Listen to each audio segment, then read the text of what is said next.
यहोवा की स्तुति करो, यहोवा के लिए एक नया गीत गाओ, भक्तों की सभा में उसकी स्तुति करो। प्रभु यीशु मसीह के नाम में आप सबको जय मसीह की। परमेश्वर का धन्यवाद देते हैं कि एक बार फिर हम सबको प्रभु यीशु मसीह ने ऑनलाइन मिलाया है कि हम सब मिल के परमेश्वर की आराधना कर सकें। आइए हम सब मिल के परमेश्वर के नाम को ऊंचा उठाएं, उसकी स्तुति प्रशंसा करें और उसको महिमा दें। हालेलुया। यीशु नाम सुखदाई, भजन करो भाई, ये जीवन दो दिन का।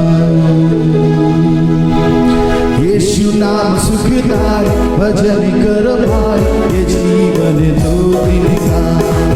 यीशु नाम सुखदाई, भजन करो भाई, ये जीवन दो दिन का।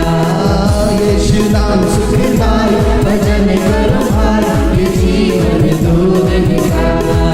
ये जीवन है पानी का बुल्ला, ये जीवन है पानी का बुल्ला, ये जीवन है पानी का बुल्ला, ये जीवन है पानी का बुल्ला। हवा चलते फूट जाए, भजन करो भाई, ये जीवन दो दिन का। हवा चलते फूट जाए, भजन करो भाई, ये जीवन दो दिन का। यीशु नाम सुखदाई, भजन करो भाई, ये जीवन दो दिन का। ये जीवन है माटी का पुतला, ये जीवन है माटी का पुतला, ये जीवन है माटी का पुतला, ये जीवन है माटी का पुतला। पानी पड़ते गल जाए, भजन करो भाई, ये जीवन दो दिन का। पानी पड़ते गल जाए, भजन करो भाई, ये जीवन दो दिन का। यीशु नाम सुखदाई, भजन करो भाई, ये जीवन दो दिन का।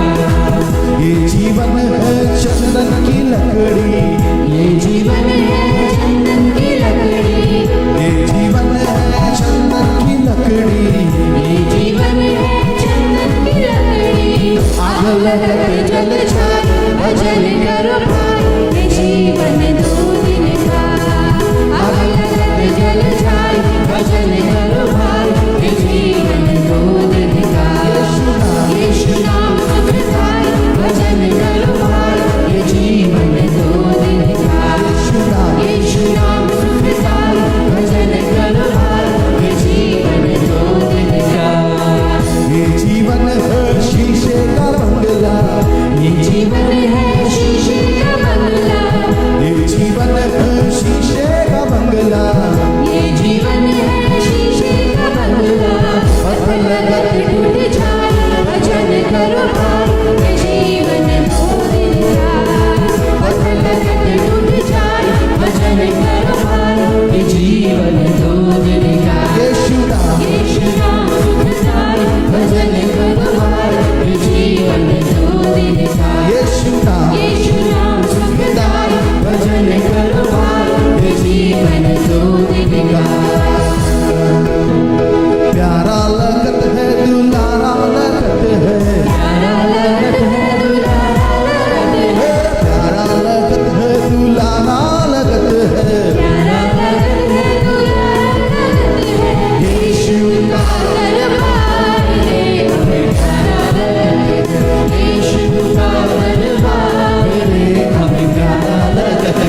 you, Jesus. Hallelujah.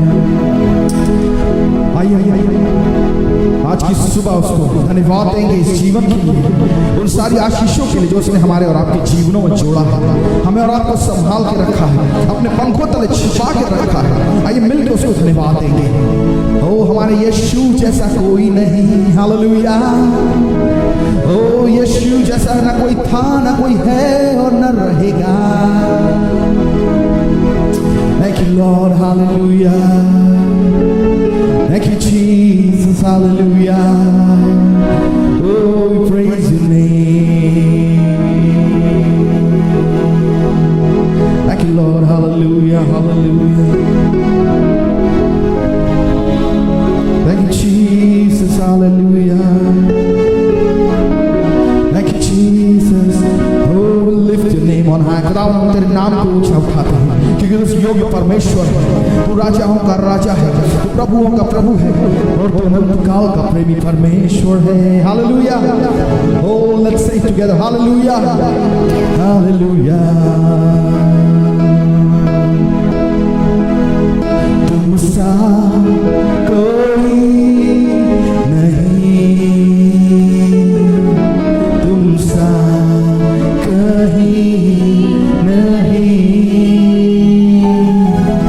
अब है पूरा यकीन, तुम सा कोई नहीं। हाँ प्रभु जी, तुम सा कोई नहीं, तुम सा कोई नहीं, तुम सा कहीं नहीं, अब है पूरा यकीन, तुम सा कोई नहीं। यीशु यीशु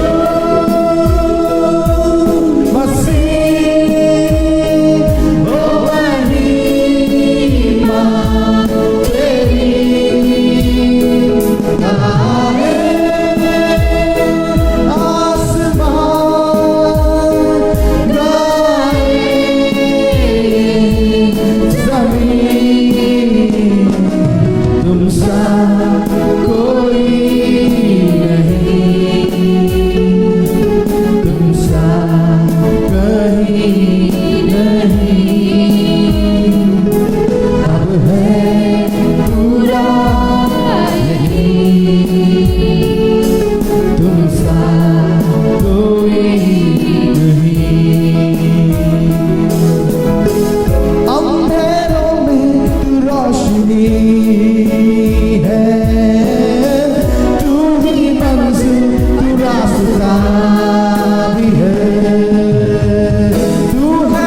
जैसा कोई भी नहीं है। ओ खुदावन, ओ तेरे जैसा कोई ना था, कोई ना है और कोई ना होगा। आमीन, हालेलुया। तू है मेरा खुदा, तू है मेरा खुदा। Hallelujah, thank you Jesus. Hallelujah, hallelujah, thank you Lord. Thank you Jesus. Hallelujah, hallelujah, hallelujah. Oh यीशु तेरा धन्यवाद हो। यीशु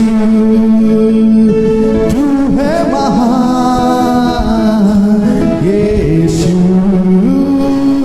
तू सबसे पवित्र। आइए लिखिए आगे, यीशु तू है, यीशु तू है महान, यीशु तू सबसे पवित्र। अपने हाथों को खोल के प्रभु की स्तुति करेंगे। यीशु तू है महान, यीशु तू सबसे पवित्र। तेरे जैसा न कोई हुआ, तेरे जैसा न कोई होगा, तेरे जैसा यीशु जैसा न कोई हुआ, तेरे जैसा न कोई होगा। यीशु यीशु तू है महान, यीशु तू सबसे पवित्र। अपने होठों को खोल के, यीशु तू है महान, यीशु तू सबसे पवित्र। यीशु यीशु तू है महान, यीशु तू सबसे पवित्र। Hallelujah, hallelujah, hallelujah, hallelujah. आइए मिलकर उसको धन्यवाद देंगे आज के दिन के लिए। धन्यवाद देंगे प्रभु यीशु को अपने होठों को खोल के। ओ धन्यवाद की भेंट खुदावन के चरणों में चढ़ाएंगे। ओ क्योंकि वो महान है, वो अद्भुत युक्ति करने वाला प्रेमी परमेश्वर है। We thank you Lord, we praise you Lord, we give you all the glory this morning Lord. Hallelujah. For who you are, oh you are so holy, you are so worthy God. धन्यवाद,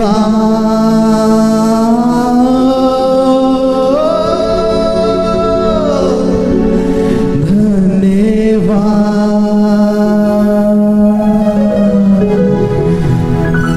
तूने मेरे लिए सब कुछ है किया। आइए मिलकर उसको धन्यवाद देंगे और कहेंगे तूने मेरे लिए सब कुछ है किया। धन्यवाद,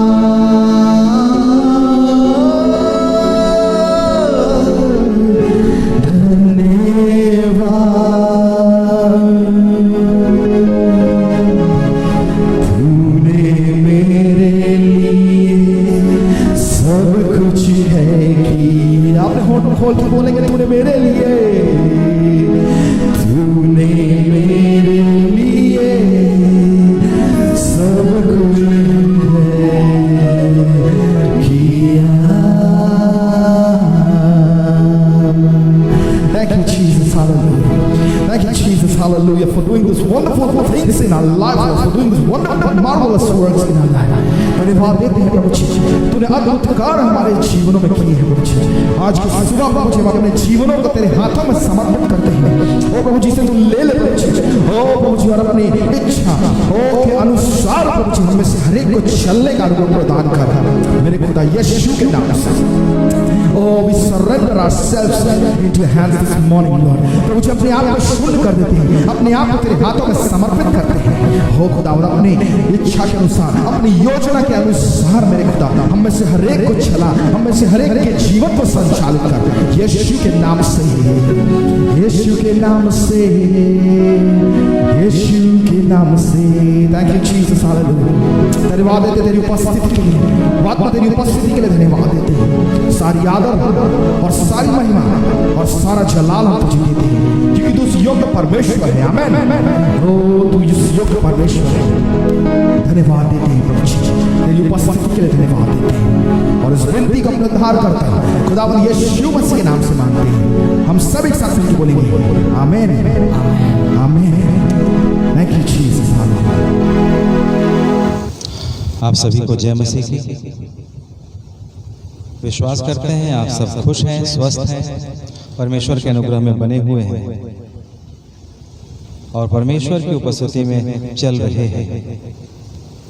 आज हमारे भजनों की श्रृंखला में हमारे सामने है भजन 48।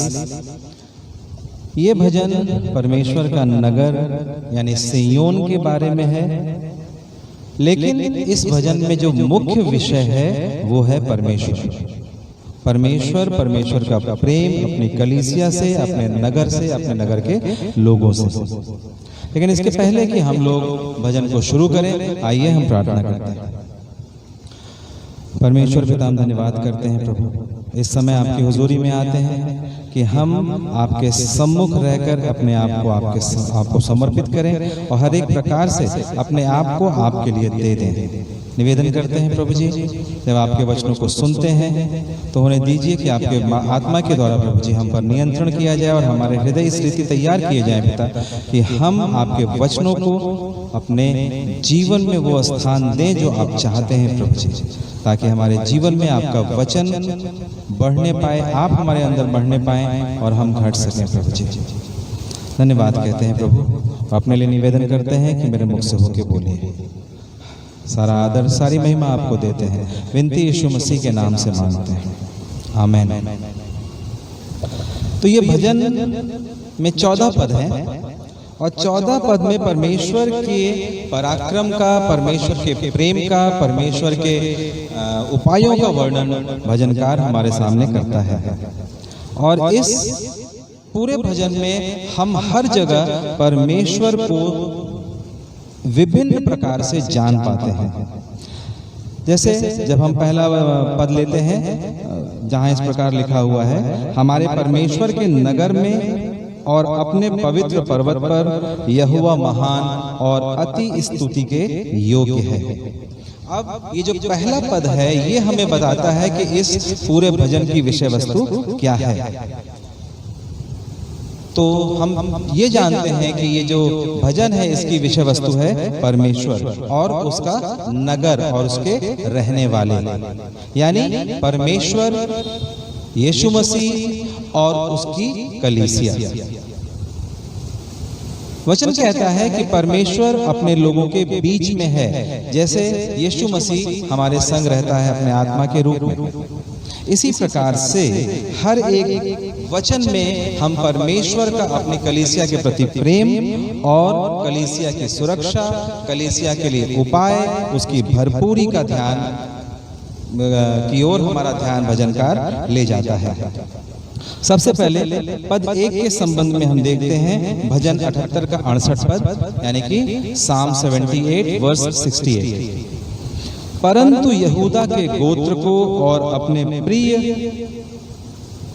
सिय्योन पर्वत को चुन लिया, यानी परमेश्वर ने यहूदा के गोत्र को यानी हम सब को और अपने प्रिय पर्वत को यानी अपने भवन को चुन लिया। जैसा कि हम जानते हैं यशायाह नबी की पुस्तक में लिखा हुआ है कि मेरा भवन प्रार्थना का घर कहलाएगा, वैसे ही परमेश्वर अपने इस भवन में रहता है, अपने लोगों के बीच में और उनके संग रहकर उनके लिए अद्भुत अद्भुत काम करता है।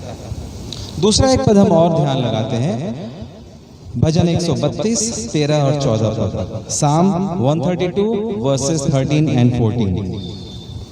क्योंकि यहोवा ने सिय्योन को अपनाया है और उसे अपने निवास के लिए चाहा है, यह तो युग युग के लिए मेरा विश्राम स्थान है, यहीं मैं रहूंगा क्योंकि मैंने इसे चाहा है।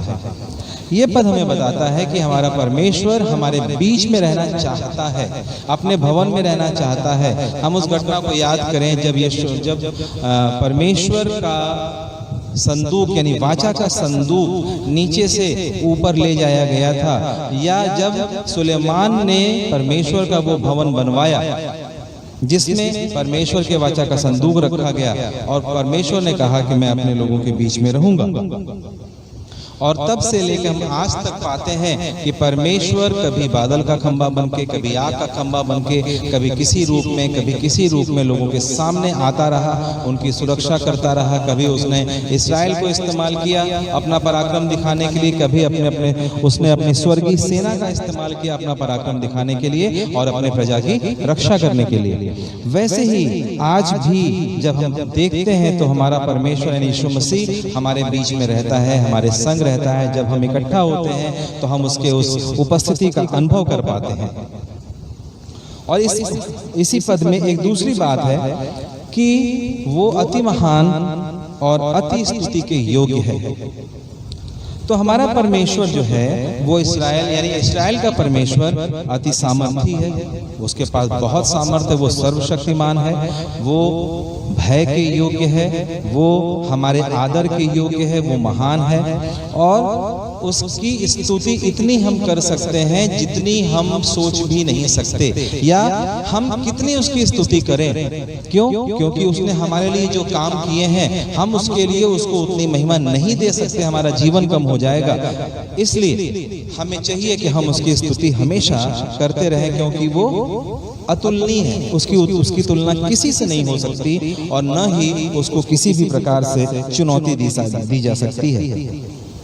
भजन 145 का 3 पद यानी कि साम 145 वर्स 3, यहाँ इस प्रकार लिखा है, यहोवा महान और अति स्तुति के योग्य है, उसकी बड़ाई अगम है। तो ये वचन हमें बताता है कि हमारा परमेश्वर अति स्तुति के योग्य है, कि आप उसकी स्तुति करते रहो, बंद मत करो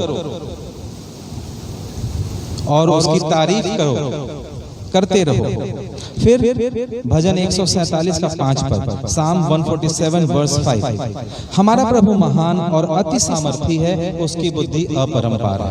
ये भी परमेश्वर की महिमा करता है।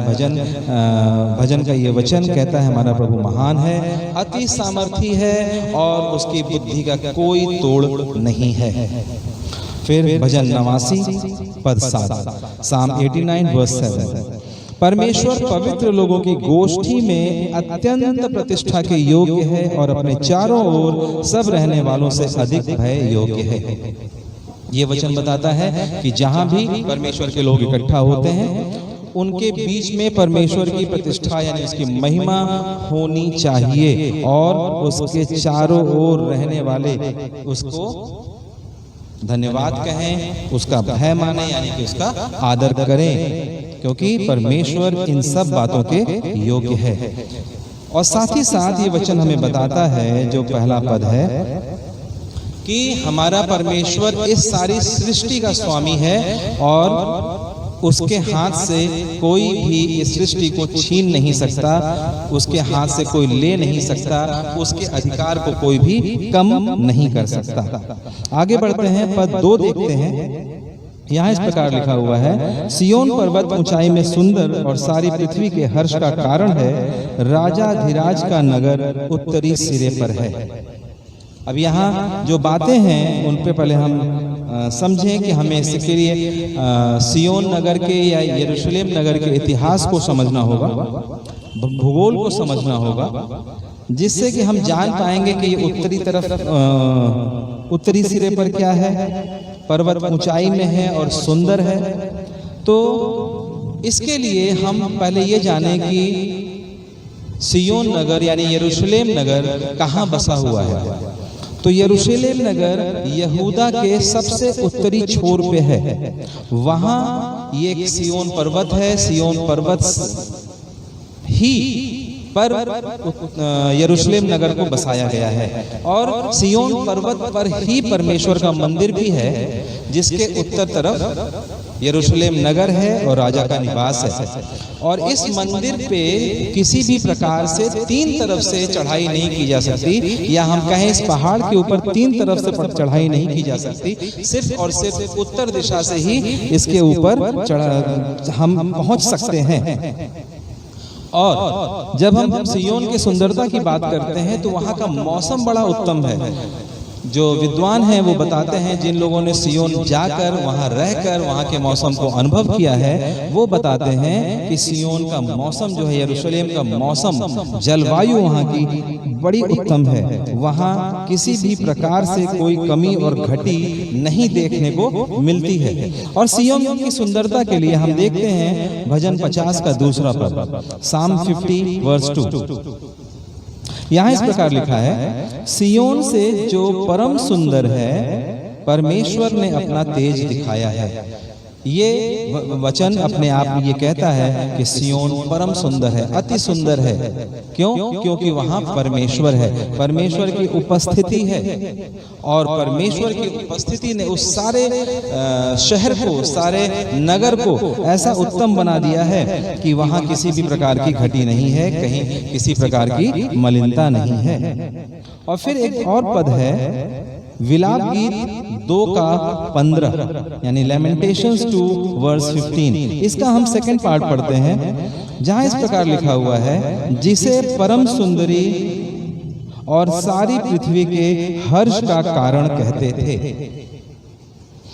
यहाँ यरूशलेम के विषय में कहा जा रहा है कि वो परम सुंदरी है और सारी पृथ्वी के हर्ष का कारण है।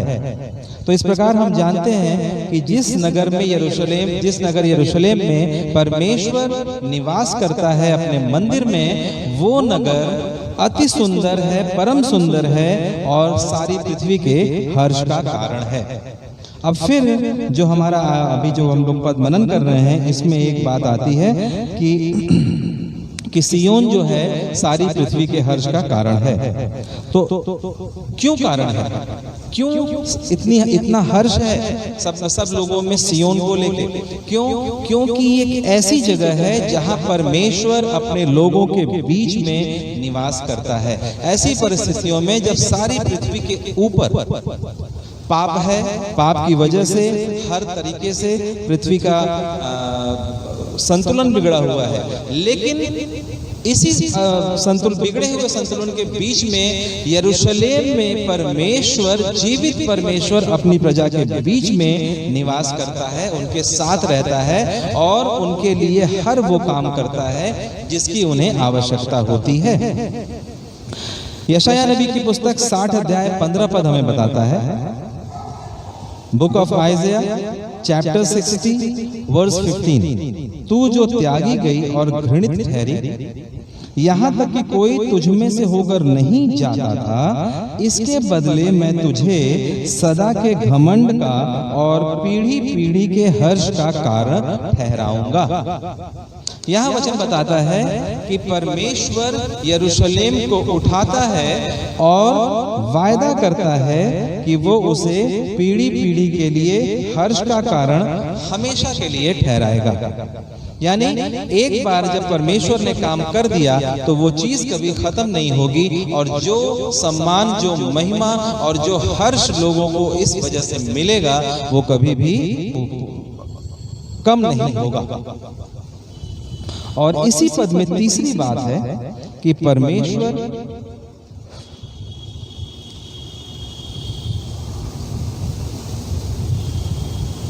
नहीं, माफ कीजिएगा, अगला पद हम देखते हैं, उसके महलों में परमेश्वर ऊंचा गढ़ माना गया है। उसके महलों में यानी कि यरूशलेम के महलों में परमेश्वर ऊंचा गढ़ माना गया है। अब यहाँ जानने वाली बात यह है कि हम किसकी आराधना करते हैं, हम किसकी उपासना करते हैं। हम अपने जीवित परमेश्वर की उपासना करते हैं, किसी अनजाने की नहीं। वह हमारे लिए विपत्ति में शरण स्थान है, हम उससे जानते हैं कि वो हमारे शरण स्थान है, हम उसमें आनंदित रहते हैं और आवश्यकता पड़ने पर हम उसमें उसकी ओर दौड़ पड़ते हैं और अपनी परेशानियों से बच जाते हैं। वही हमारा राजा है। उसी ने हमें विभिन्न प्रकार के घर दिए हैं, जिनमें महल भी हैं, साधारण घर भी हैं, लेकिन हम अपने आप पर भरोसा नहीं रखते, बल्कि हम अपने परमेश्वर पर भरोसा रखते हैं, जो हमें सुरक्षा देता है और हमें सामर्थ्य देता है। तो इसलिए कि परमेश्वर हमारा ऊंचा गढ़ है, हम देखते हैं पद एक पद देखते हैं भजन 125 का पहला पद, यानी साम 125 वर्स 1। जो यहोवा पर भरोसा रखते हैं वे सिय्योन पर्वत के समान हैं, जो टलता नहीं वरन सदा बना रहता है। ये पद हमें बताता है कि यदि हमारा भरोसा परमेश्वर पर है तो जिस प्रकार सिय्योन पर्वत नहीं टलता क्योंकि वहां परमेश्वर है, तो यदि हमारा भरोसा भी परमेश्वर पर है तो हम भी उसी सिय्योन पर्वत के समान होंगे और हमें कोई हानि पहुंचाने ना पाएगा। जैसा मैंने आपको बताया कि सिय्योन पर्वत पे 3 तरफ से चढ़ाई नहीं की जा सकती, सिर्फ एक तरफ से यानी उत्तर तरफ से आप उस पर चढ़ाई कर सकते हैं। और यदि कोई बुरी नीयत लेकर उस मंदिर की ओर बढ़ता है तो उसको पहले यरूशलेम नगर में आना होगा और वहां से जाकर चढ़ाई करनी होगी मंदिर को हानि पहुंचाने के लिए। लेकिन उसके पहले उसे वहां पर राजा की सेना का सामना करना पड़ेगा। इस प्रकार वो हानि पहुंचाने ना पाएगा। यरूशलेम भी अटल रहेगा, सिय्योन भी अटल रहेगा और हम भी यदि परमेश्वर पे भरोसा रखेंगे तो अटल रहेंगे। हम नाश नहीं होंगे, हमारी बुराई नहीं होगी और हम परमेश्वर के संग बने रह सकेंगे। यशाया 4, 5 और 6 पद, आइज़िया 4 वर्सेस 5 एंड 6। तब यहोवा सिय्योन पर्वत के एक एक घर के ऊपर और उसके सभा स्थानों के ऊपर दिन को तो धुएं का बादल और रात को धधकती आग और प्रकाश सिरजेगा और समस्त वैभव के ऊपर एक मंडप छाया रहेगा। वह दिन को धूप से बचाने के लिए छाया और आंधी पानी और झड़ी में एक शरण और आड़ होगा। अब यहाँ हम देखते हैं कि परमेश्वर जो अपने लोगों की रक्षा करता है। निर्गमन काल में हमने देखा कि जब वहां से लोगों को लेकर निकला परमेश्वर तो उसने उनकी सुरक्षा करने के लिए दिन में बादल का खंभा और रात में आग का खंभा बनकर उनकी सुरक्षा की, उनको शांति दी। इसी प्रकार आज भी जब परमेश्वर अपनी कलीसिया के बीच में आता है तो वो हमें ये आश्वासन देता है कि मैं हूँ, मैं तुम्हारे साथ हूँ, मैं तुम्हारी हानि नहीं होने दूंगा, मैं किसी भी प्रकार से तुम्हारे विरोध में आने वालों को तुम तक पहुंचने नहीं दूंगा। फिर जकरिया नबी की पुस्तक 2:5 में लिखा हुआ है, book of Zechariah chapter 2 verse 5 में लिखा हुआ है, यहोवा की यह वाणी है कि मैं आप उसके चारों ओर आग किसी शहरपनाह ठहरूंगा और उसके बीच में तेजोमय होकर दिखाई दूंगा। परमेश्वर कहता है कि मैं अपने लोगों के बीच में रहूंगा, उनकी सुरक्षा करूंगा, उनके लिए मार्ग बनूंगा और हर एक प्रकार से उनकी अगुवाई करता रहूंगा।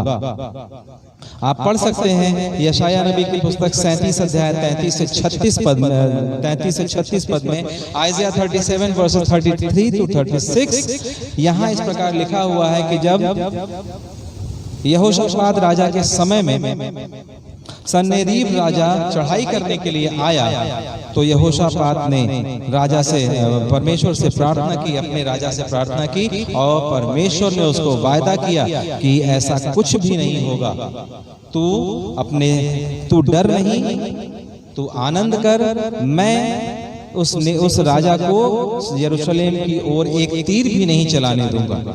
और अगले दिन क्या देखते हैं कि वो सारी की सारी सेना उसी मैदान में मरी पड़ी है।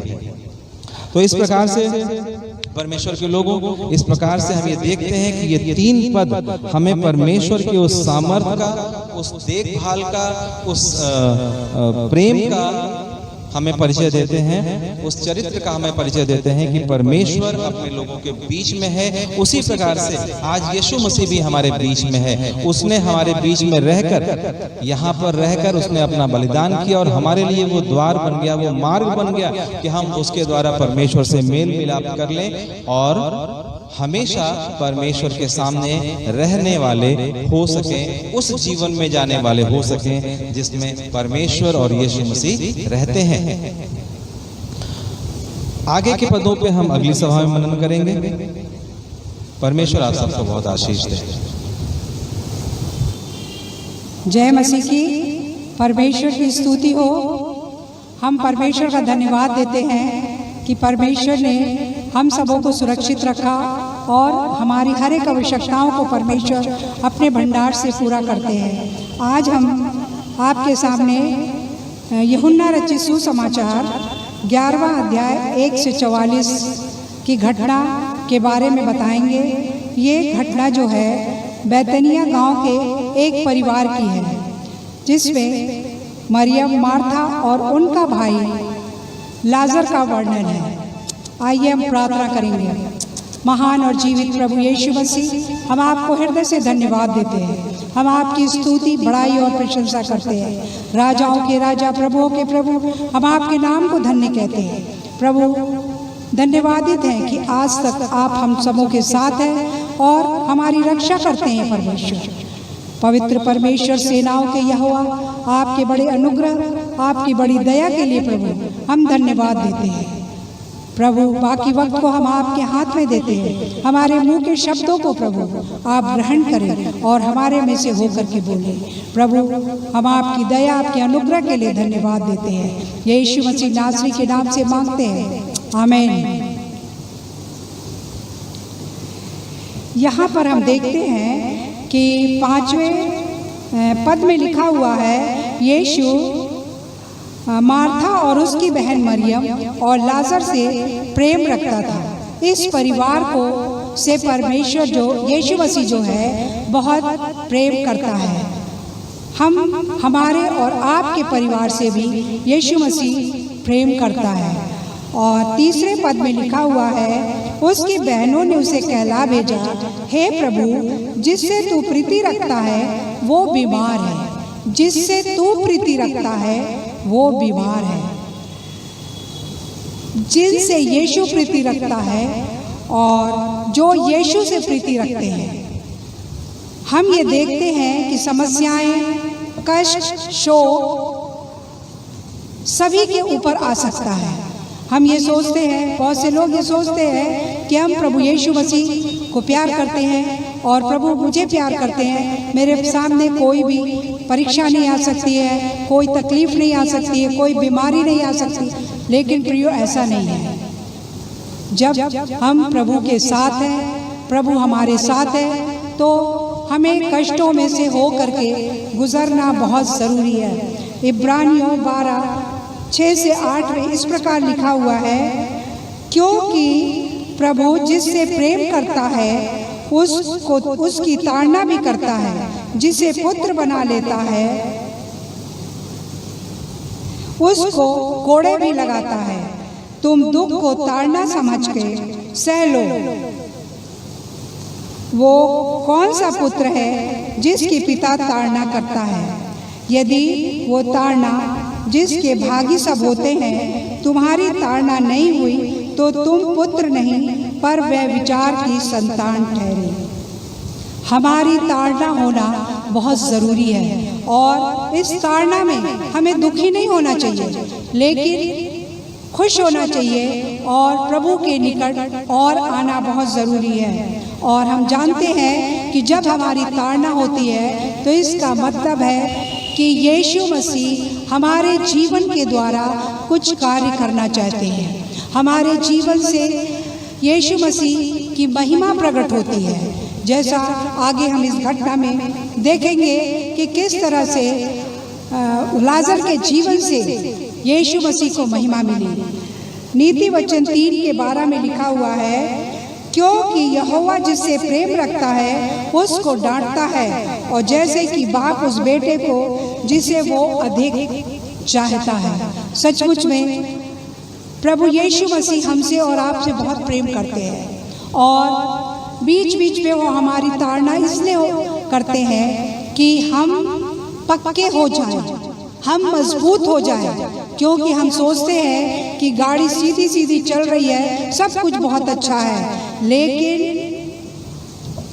हमें और आपको उस ताड़ना में जो हमें मिलती है उसमें प्रभु की स्तुति और आराधना करना चाहिए और ये देखना चाहिए कि प्रभु इस ताड़ना के द्वारा हमारे जीवन से कौन सा कार्य करना चाह रहे हैं, इस ताड़ना से किसको फायदा होने जा रहा है।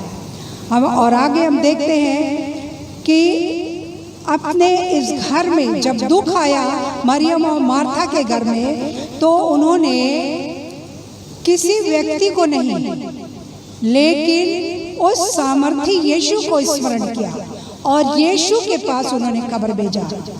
उन्होंने किसी डॉक्टर को नहीं, लेकिन डॉक्टरों के डॉक्टर के पास वो आए और उन्होंने किसी ओझा को नहीं बुलाया, किसी वैद्य को नहीं बुलाया, लेकिन सीधे उन्होंने यीशु के पास खबर भेजी। उनको मालूम था कि हमारी समस्याओं का समाधान यीशु मसीह में है और यीशु मसीह ही इस कार्य को हमारे लिए पूरा कर सकता है। यीशु ने जब सुना कि लाजर बीमार है तो जिस स्थान पर था वहाँ 2 दिन और ठहर गया। क्यों? जिस स्थान पर यीशु मसीह था वहाँ 2 दिन और ठहर गया, क्योंकि यीशु जानता था कि लाजर की बीमारी से परमेश्वर की महिमा होने जा रही है। हमारे और आपके जीवन से, हमारे और आपके परिवार से क्या यीशु मसीह को महिमा प्राप्त होती है? हमें इन बातों पर ध्यान देना बहुत ज़रूरी है। कभी कभी दुख हमारे जीवन में आता है ताकि परमेश्वर के नाम को महिमा मिले। 12 से 16 पद में हम देखते हैं कि लाजर जो था वो मर गया। यीशु ने कहा लाजर सो रहा है और चेलों ने समझा कि वो नींद से सो रहा है।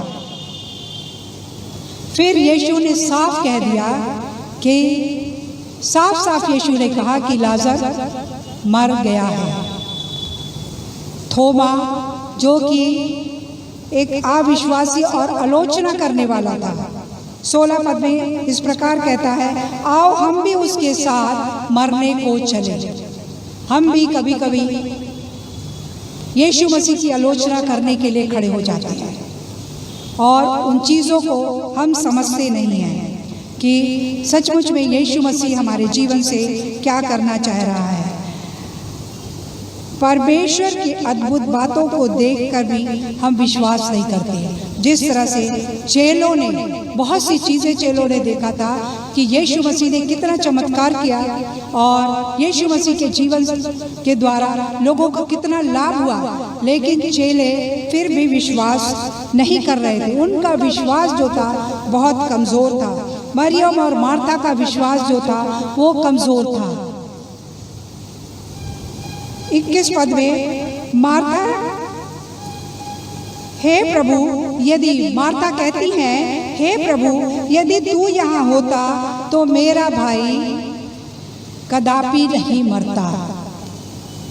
हम भी कभी कभी ऐसा ही सोचते हैं कि अरे प्रार्थना करेंगे और तुरंत काम हो जाएगा, लेकिन हमारे धीरज को यीशु मसीह देखता है कि हमारे अंदर कितना धीरज है। 22 पद में, अब भी मैं जानती हूँ कि जो कुछ तू परमेश्वर से मांगेगा परमेश्वर तुझे देगा।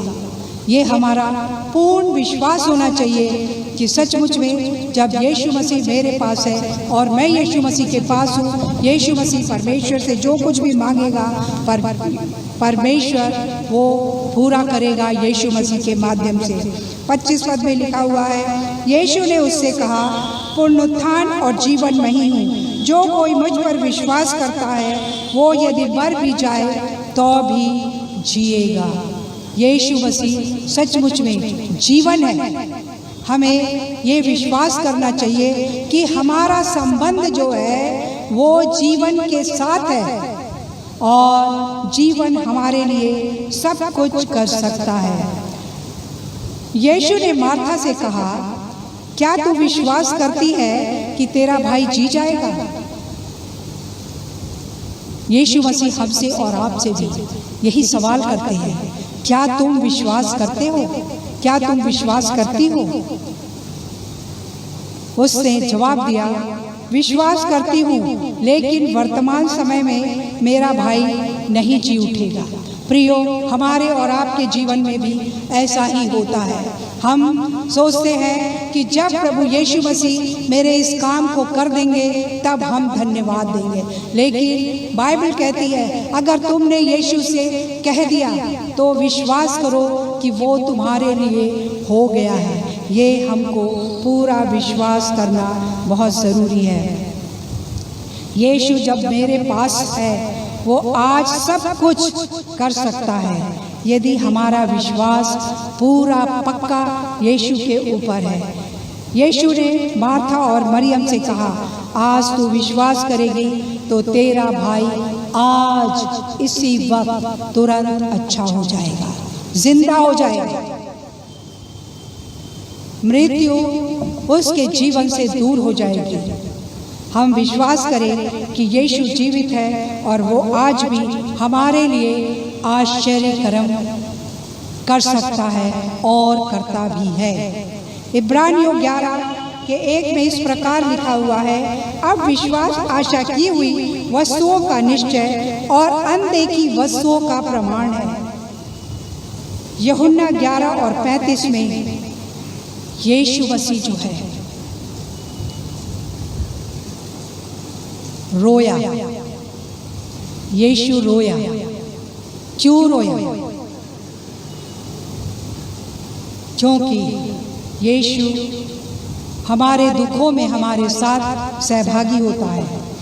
हमारे अविश्वास के कारण वो दुखी होता है। यीशु मसीह हमसे प्रेम करता है। हमें पूरा विश्वास अपने यीशु मसीह पर होना बहुत ज़रूरी है। अनदेखी वस्तुओं का प्रमाण है। विश्वास अनदेखी वस्तुओं का प्रमाण है। मैंने जो कुछ यीशु मसीह से कह दिया है वो यीशु मसीह ने मेरे और आपके लिए कर दिया है। हाँ और आमीन के साथ हमें और आपको आगे बढ़ना चाहिए। यीशु का चमत्कार। यीशु मसीह कब्र पर जाते हैं और पत्थर को वो हटवाते हैं और हमारे जीवन में भी बड़े बड़े पत्थर हैं जो हमें दिखाई नहीं देते हैं, जो हमारे जीवन को यीशु मसीह के साथ आगे बढ़ने में रोकते हैं। यीशु मसीह आज हमारे जीवन से उन पत्थरों को हटाना चाहता है और जब उस पत्थर को हटा दिया तब यीशु मसीह ने आवाज लगाई, लाजर निकल आ। यीशु मसीह की मधुर वाणी, यीशु मसीह की आवाज में सामर्थ्य है और लाजर मुर्दों में से निकल आया, जिंदा हो गया। उसने यीशु की वाणी को सुना। प्रियो, हमें भी और आपको आज यीशु की वाणी को सुनना है। यीशु हमारे और आपके जीवन में आकर के उन पत्थरों को जो सचमुच में हमारे जीवन को प्रभु में आगे बढ़ने से रोक रहे हैं, हटाना चाहता है। हमें प्रभु की ओर देखना है, प्रभु की बात को हमें सुनना है। हमारे बंधन को वो खोलना चाहते हैं। जिस तरह से लाजर जो था कब्र में से निकला, वो बंधा हुआ था और उसके बंधन को यीशु ने खोल दिया। आज मेरे और आपके भी बंधन को यीशु मसीह खोलना चाहता है। हम अपने जिंदा यीशु पर विश्वास करें, हम अपने जिंदा यीशु के पास आए और ये सोचे कि सचमुच में यीशु हमारे लिए आज भी सब कुछ करने के लिए तैयार है। इब्रानियों 10 के 38 में इस प्रकार लिखा हुआ है, पर मेरा धर्मी जन विश्वास से जीवित रहेगा। धर्मी जन विश्वास से जीवित रहेगा। यदि वो पीछे हट जाए तो मेरा मन उससे प्रसन्न ना होगा। हमें दिन प्रतिदिन यीशु मसीह के पास आना है और विश्वास से हमें नहीं भटकना है। हमें अपने यीशु को खुश करना है। इब्रानियों 11 के 6 में इस प्रकार लिखा हुआ है, विश्वास बिना उसे प्रसन्न करना अनहोना है। हम विश्वास के बिना यीशु मसीह को खुश नहीं कर सकते हैं। हमें अपने जीवन से यीशु मसीह को खुश करने के लिए पूरा विश्वास होना बहुत ज़रूरी है। विश्वास कैसे मेरे जीवन में और आपके जीवन में कार्य कर सकता है? यीशु परमेश्वर को प्रसन्न करना। जब हम ये परमेश्वर को और यीशु मसीह को प्रसन्न करते हैं तो विश्वास मेरे जीवन में कार्य करेगा। विश्वास के द्वारा अनंत जीवन मिलता है। धर्मी विश्वास से जीवित रहेगा।